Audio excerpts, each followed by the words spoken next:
talagang hindi pinapabayaan ng NCSC ang ating mga senior citizens sabi nga itong mga seniors natin hindi po ba sabi nga sa kanilang pagre-retiro, which is marami pa rin po silang mga pangangailangan kasi sila po ay nagretiro, lalo na po yung iba hindi po ba may hindi maiiwasan, talagang may edad na, talagang may mga maintenance po na kanilang dapat matugunan po at dahil nga dito sa inyong mga livelihood programs talagang malaking tulong ito para sa kanila.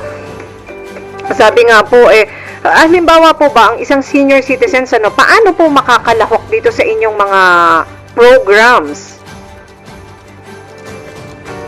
Bukod nga po dito, ito nakatapos na nga itong tinatawag na. May dalawa silang kaparaanan. Opo, go ahead ma'am. Opo. May dalawang kaparaanan ma'am para sila ay makakalahok. Una po is ang NCSC as pamamagitan ng lahat ng mga medium or communication channels ay nag-a-engage po kami kung ano-ano yung mga proyekto na aming i-implement, at the same time kung ano yung procedures at mga dokumento na pwede nilang isubmit sa amin via email or walk-in para sila po ay makalahok.